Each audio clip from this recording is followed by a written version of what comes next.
All right. Well, welcome everyone to today's virtual learning.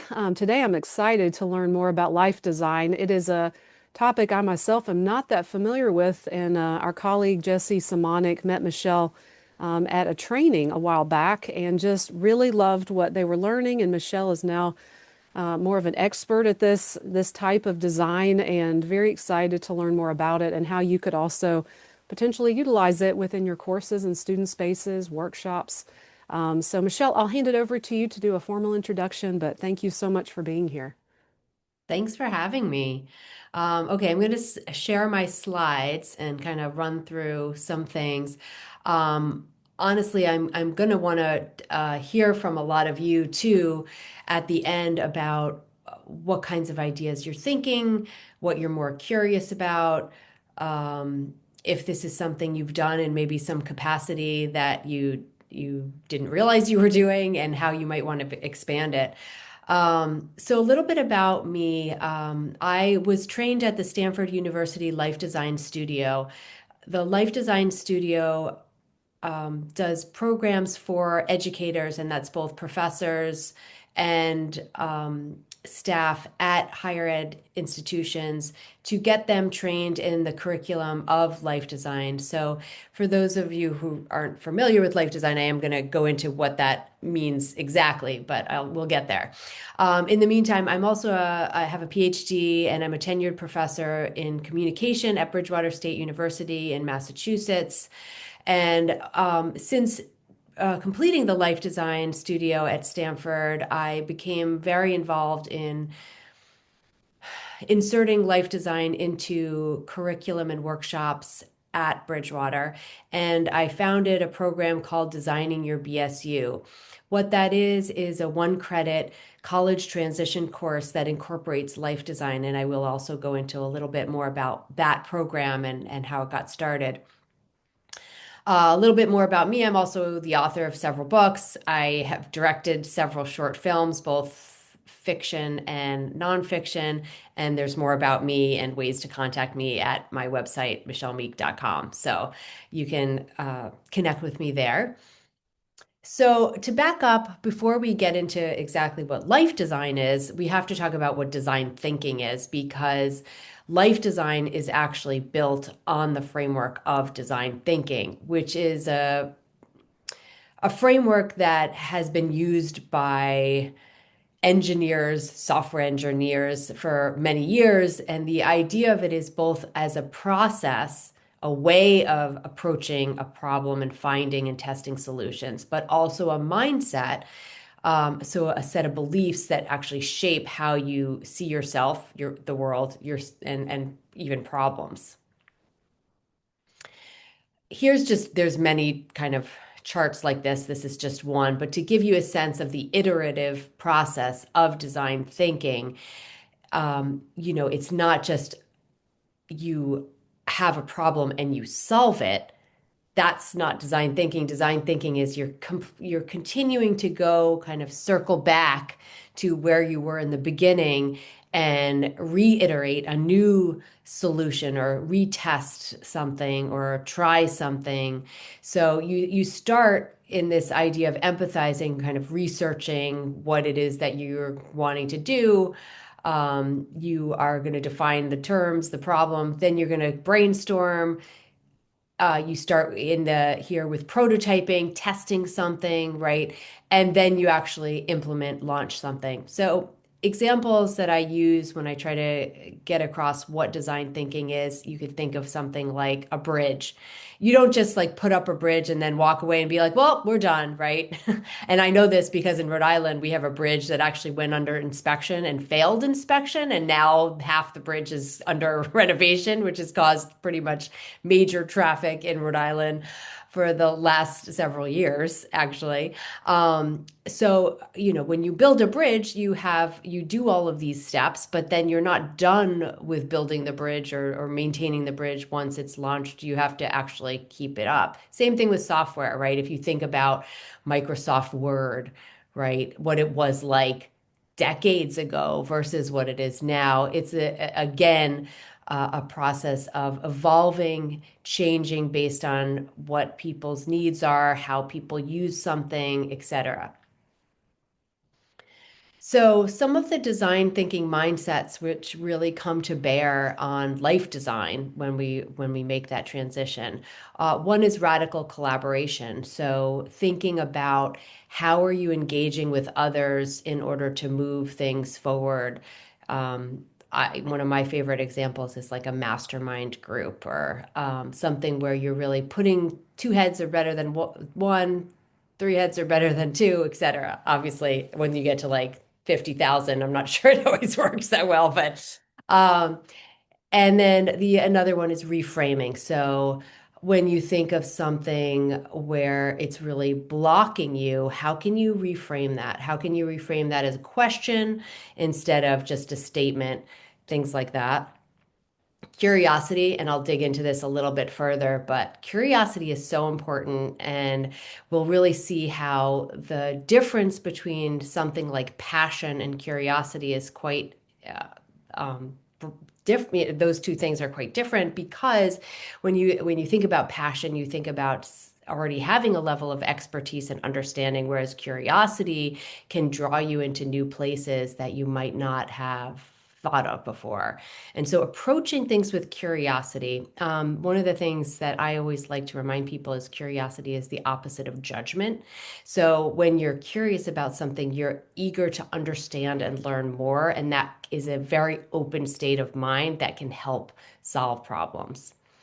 Mindfulness of the process is really keeping, where are you in the process, knowing where you are. If you're doing a prototype, that's sort of a test, right? You know this is a test. You know that it might fail. You know that there's going to be feedback. It's a different thing than if you think you're somewhere else in the process.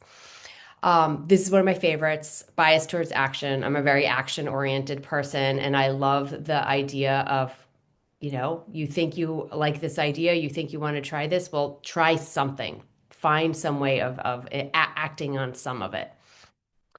And then storytell, and that really is important when we get to life design too, because it's like, how can you articulate the story of what it is that you're doing? Okay. Oops. Sorry. I lost my screen for a second. There we go. Okay. All right. So life design. Essentially, what life design is, it's applying design thinking to your life. It's a way of using this framework of design thinking, this mindset, and this tool set to approach reflecting on brainstorming, planning, and implementing your life and career choices. In the Stanford Life Design, they created this kind of different circular iterative process, very similar to what we just saw in terms of the design thinking framework. They start you with accepting where you are. So in life design, there's a lot of kind of understanding, here's where I am.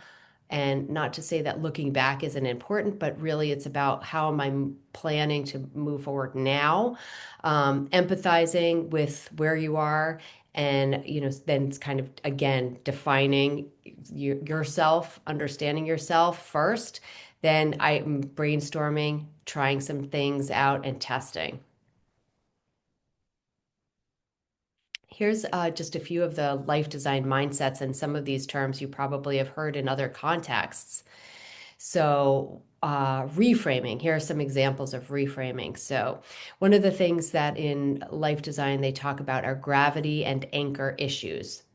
So, gravity is something that you can't change. So, if you're going to say, I want to fly, well, there's gravity. Okay, so you can still say, I want to figure out a way to fly, but I have to think about gravity as a constraint of how I'm going to develop some, you know, vehicle for flying, right? So that's something that's unchangeable. And in all of our lives, we have gravity issues. Um, we have family members that we have to take care of. We have financial constraints. We have ability or disability constraints. So any of these kinds of things could be gravity issues. And those are things that we need to understand are there and reframe them as how are we going to address those. Similarly, we all have anchor issues. Those are things that keep us tied down, but in a way that we've sort of chosen. So, I always use the example of when I was going on the job market, I was really only looking in the Northeast because I had already lived here, I had a family here. And so that really was a constraint on my job search, but it was one that I had made myself. One of the things in life design, you're trying to look to find those moments of flow where you really are deeply engaged and challenged with what you're doing, but in a way that makes you excited and feels like you're able to rise to that challenge and kind of move forward in your work. As I mentioned, curiosity over passion. I'll dig into that a little bit later. And then thinking about decision making from a lot of different angles. So, not just from a logical point of view, but thinking about it from cognitive, physical, emotional, and social intelligence. So, how does a decision feel in your gut? How does it feel when you think about it? How when you write a decision matrix or a pro con list, right? How does it feel when you talk about it with others? Sometimes when you're trying to make a decision and you're having a conversation with friends, they're like, well, you really light up when you say, when you talk about this option, right? So the other people can reflect back to you things. Using prototypes for bias to action. And we will talk more about this too, building towards life coherence, who you are, what you believe, and what you do, and having a connection between those three things is really where people can feel the most positive in their lives. There's a whole bunch of exercises, and I'm going to go through a couple of them, but I have resources I'm happy to share with those of you if there's something that sounds intriguing to you. One of the things that I do in when I teach designing your BSU is we do a college view. So in the life design courses, they often do a world view and a work view. So what's your philosophy or your manifesto of work? And then what's your philosophy or manifesto of the world or life? And for the college students, we do a college view often, which is what is your manifesto for college? And especially for our students, this is extremely helpful because it really helps them articulate why are you here? What do you want to accomplish in college? What is the point of college from your perspective? And that can be very crystallizing for our students. I'll go into some of these others in a minute. Okay, so some examples. Example one, curiosity versus passion. This is a mindset. So, curiosity suggests that you want to learn more about something. You might not be an expert already, right? It might not even be tied to any career choices, and it allows you to discover new things. Whereas a passion suggests an extreme interest already in a knowledge, and it's often presumed to be the right path for you. And that is the difference, right? Because if someone comes into college and is curious about filmmaking versus passionate about filmmaking, those are two very different things. And in college, you want students to be able to be curious, right? I mean, all of us should be curious, actually, but you certainly want college students to be coming in with curiosity and to discover what it is that they might want to try to see how they like it and not be sort of fixed necessarily. This is an example of a tool taken from another university, MSU, which is a career life compass. And this is an exercise that gets passed around the room. So students start by circling on these different four quadrant skills, interests, work life values, societal needs. They circle a couple of different words that resonate for them personally. And then this gets passed around the room, and people post different, like write on it different majors or different jobs or different volunteer opportunities, things like that. And then it helps the student kind of just, it's like a brainstorming tool for life career.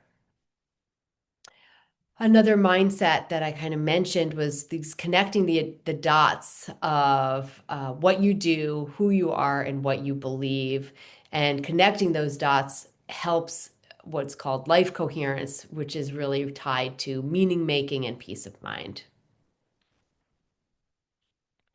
Another example of an exercise is the Odyssey plans. This is something where what you do is you come up with three different versions of your life.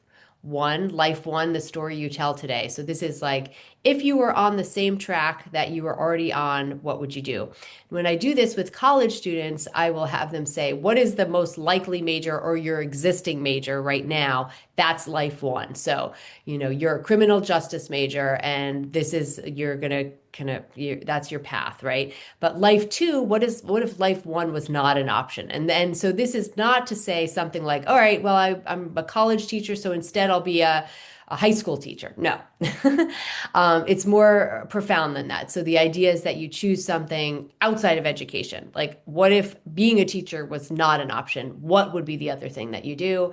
And then life three is to create an idea of your life, releasing yourself from actually all of those gravity and anchor constraints, money, image, status, resources. So something that's like, well, they don't have that program at my school, or they don't, I'm not good at math or whatever. Forget all of those things. And what would you do? And then with each of those plans, you come up with, do you have the resources for that? How excited about that plan are you? How confident are you that it could work? And how much does it tie into the coherence, your life coherence? Does it feel authentic? Does it fit? Does it feel more like something you want to do than something you should be doing? All right. Like I said, there are a lot of exercises. And just let me go back for a second just to show you that. So when the students do this exercise, this is kind of what it looks like. So they will write out their 5-year plan. I have it with students, often do a 4-year plan since that's how many years they're typically in college, although many are in 5 or 6 years. And then again, they still do that dashboard to showcase how they're feeling about the different plans. All right, so let me explain a little bit about how I ended up getting involved in the life design initiatives at Bridgewater State. So, as I said, I had completed the training in 2021 at Stanford and was very eager to start right away implementing it. In fact, I even taught a course before that in designing your media career. And I right away started a designing your life course. And for that, it was a 1 credit course where students were doing a lot of the exercises that are part of the Stanford curriculum. And it was more kind of looking forward into your life beyond college, not as much thinking about your college time. I started working with a dean at the time. She's since retired, Rita Miller, and she and I started collaborating on how we could bring this into a college transition course. She had for many years wanted to launch a college transition course at Bridgewater State University, and this seemed like a really unique opportunity to draw this in for students in a way that combined many of the things of college transition courses as well as integrating life design. I also think that post COVID, a lot of faculty started to get on board with how needed some of these things were. Before COVID, I think there was a little bit more resistance at our university, at least as well, as far as I know, in terms of college transition courses or life design. Not to say that there's not always some resistance, but I think that it felt maybe too fluffy, or like, isn't this the stuff that students should already know or should come into college already knowing? This isn't really something we should be having to teach, etc. But I think post COVID, a lot of faculty are just seeing students really struggling with a lot of mental health challenges. They're behind in academics. They haven't necessarily learned a lot of great strategies for their own success. They're not always advocating well for themselves, et cetera. And so it became more urgent. So in fall 2020, so anyway, at Bridgewater State, there are also other folks at my university who have been trained in the life design studio, including one of our main people at the Career Center, Carol Crosby, who has been an amazing partner and ally in all of this. And honestly, like without her, a lot of the things that I've accomplished, it would not have happened. So together we've been kind of a force to be reckoned with. And so we've kind of been approaching it both from the Career Center side and the faculty side. So we have together run workshops and separately run workshops for and trainings for students and faculty. And Carol and her team also do life design appointments through the Career Center with students. So students are actually able to make a life design appointment with the Career Center. In addition, I launched this Designing Your BSU course. Okay, a little bit more about Designing Your BSU. It is a 1 credit college transition course that incorporates life design to foster BSU students' academic success and life coherence. The purpose, as I said, is kind of twofold. We are trying to help students develop the mindset and tool set to be better positioned for success at BSU and in life. And we also are hoping to help them get transitioned into college, integrated to the campus, engage in communities, understand the resources that are available to them, and so on. There are many college transition courses out there. Um, Ours is unique in the sense that it's incorporating life design. There are others like that.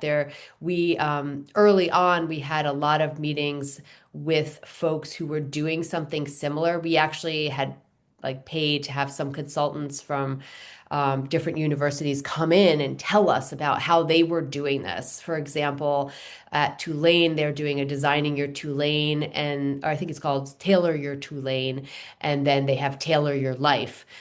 So they have 2 courses that are available to students. So we were really trying to learn about how other folks are doing this so that we could understand what kind of model we might want to build. Ultimately, where we've landed is it's a 1 credit course. We offer them both in the day and evening. So far, they have only been in person, although we are starting to offer a few synchronous, not asynchronous, synchronous courses online in fall 2026. For us, this course is pass-fail, and it is taught by full-time and part-time faculty, including some staff members at our Academic Achievement Center and our Career Center and other places. To give you a little bit of a sense of what BSU looks like, perhaps in comparison. Our class in fall 2025 was our biggest class yet. We have 54% female, 42% student of colors, 49% first gen, 17% LGBTQIA+, 41% low income, 13% collaborate with SAS, which is our accessibility services on campus. So that just gives you a sense of what we're looking at. And some of these are very, very instrumental in why Designing Your BSU is necessary. 49% of our students are first generation. That means that they do not have a parent who went to college who can guide them on how college works. They are coming in cold and they don't have that kind of support from home, or they don't know a lot of that foundational stuff. And so helping get them up to speed with that is really essential. We also have found that one of the most important things for student success is a sense of belonging, feeling connected to faculty and other students on campus, and this course becomes instrumental also in that. Some of the ways a college transition course can impact student success: it can help prepare students for academic work and life and beyond, reduce anxiety, inform students of campus resources, foster connections to campus community and peers. There are numerous studies about how student success has been impacted positively through college transition courses. It can increase student persistence, understand the purpose of the college education, and promote better classroom discussion, likely because increases confidence for students. Similarly, life design can positively impact success. It can help foster a growth mindset, less fear of failure, more understanding of failure as a part of life and part of the journey. It can help counter things like outsider problems and imposter syndrome. Again, reduce anxiety, facilitates life and career decision making, increased personal and professional well being, and life coherence. Um, we have also seen that student success is positively impacted by life design through improved, I have a word missing there, sorry, fall to fall retention rate, not ion rates. That's what that should say, and graduation rates as well. So I'm not going to read all these, but I wanted to include it in the slide just in case folks were interested. We have a set of learning outcomes for this one credit course that I'm not going to deny are a little bit overly ambitious for one credit course. But this is where we stand right now. And it's quite a lot, but we are trying to get students to reflect on their values, skills, and interest, understand campus resources and opportunities, learn strategies for well-being and academic success, and some other things. So just to kind of show you how this process worked on our end at BSU. So as I said, in 2021 is when I did the Life Design Studio with Stanford. And in 2022, both Carol from the Career Center, and I both launched several prototypes, Designing Your Life course, Life Design Studios. We also launched a Life Design at BSU IRB approved study, which I'll tell you a little bit about. By spring 2023, that was when we brought in a bunch of those life design experts who were running programs at their school so that we could really dig in with them about their expertise and understand what they were doing to see what we might be able to do. We also hosted a lot of info sessions that semester to try to see what faculty thought, who was going to be interested, try to build a community around it. I also had applied with Dean Miller for several on-campus grants. So we received a Catalyst grant to move some of this forward, which is what paid for the experts to come on campus. And then we ultimately received an academic innovation grant from the um, the campus, from the president's office, which allowed us to launch that fall 2023 program. So in fall 2023, we launched 9 sections of Designing Your BSU. And we also published a sort of case study of some of the results from our first classes. So in 2025, we've now been running the course for several semesters with ups and downs. There's definitely been some learning curves, but we have kind of gotten into a groove of how many sections we need to run each semester. I have officially proposed the course into governance, which it's made it through the first phase. And once it's its own course, it will change a little bit, not dramatically, but ultimately I am considering possibly proposing it to be a required course in the core. I expect that might meet some resistance. I don't think it will meet resistance to become a new course, but I think that people might resist adding it as a requirement, but we'll see. Maybe it'll be required for certain communities or certain types of students, etc. We've also run a lot of different prototypes and experiments. For example, there's some folks at Bridgewater in the sciences that have a NSF grant, and we have done some cohorts with them. So students who are registered for Designing Your BSU and the same students registered for like a first year seminar, et cetera. And those have been very interesting. We have found very great results from those students in those cohorts. This is a little bit of a mouthful, but I wanted to just kind of show you. We have been doing this study, this life design at BSU study for several years now, and we have been finding that students feel more in control over their future life and career paths after the course.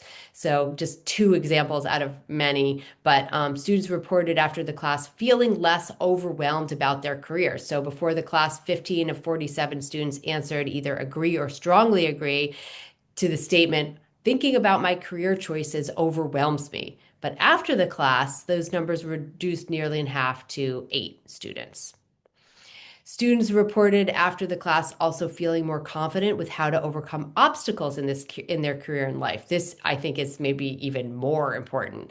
The number of students who responded strongly agree to the statement, if I encounter obstacles in my career and life in the future, I am confident and I know how to overcome them. That again was reduced in half from 14 to 7. Um, this is very interesting as well, and we're still trying to kind of parse out exactly what it means, but we have found kind of a substantial increase in student retention for the students who are taking Designing Your BSU versus average BSU students, kind of across the board, by a lot, by sort of an average of 6% points. So we're still investigating this and just we want to make sure, for example, one thing that I've learned is that a lot of undecided students were put in those courses, and apparently undecided students persist at larger rates than students who come in with a major, which seems counterintuitive to me, but I didn't realize that. So we still haven't sussed out like how much that is changing these numbers, but in our initial work with the BSU Office of Institutional Research and Decision Support, they have found that there has been about a 6% increase in retention for students who are in these courses. So, some future plans for the BSU study that we're doing. We are going to be publishing some initial results from this life design at BSU study. And ultimately, Carol and I and Jenny, who's on the study as well, Jenny Shanahan, we want to track and compare graduation rates for the Designing Your BSU students versus average BSU students, and ultimately follow up with students post graduation to see like did any of the things that they happen to learn in Designing Your BSU actually filter into their careers and lives after college as well. And again, that might be because, help us indicate whether do we want to also have that Designing Your Life class, because right now we just have the Designing Your BSU. We don't have the forward facing one that's like moving out into the world. Okay, so as I kind of like wrap up my talk and then open it up to your thoughts, questions, etc. I'll leave you with a couple of these things using some of the mindsets of design thinking, thinking from a standpoint of curiosity. What is it that you're curious about? How might you learn more? Radical collaboration, finding those people on campus, maybe the people who are at this meeting. Bias to action. What kind of prototype can you start? What maybe assignment can you incorporate into a class you have existing? I mean, for years before I even did the Stanford Life Design Studio, I had been doing students value exercises and sort of mini career related exercises with them just to get them started thinking about some of that stuff. And I didn't even have a name for it at that point, but it was something that I just gravitated towards. And then storytell. What elements might you need to build a story about the importance of life design? So thank you all for listening, and maybe we can open it up to some thoughts and questions.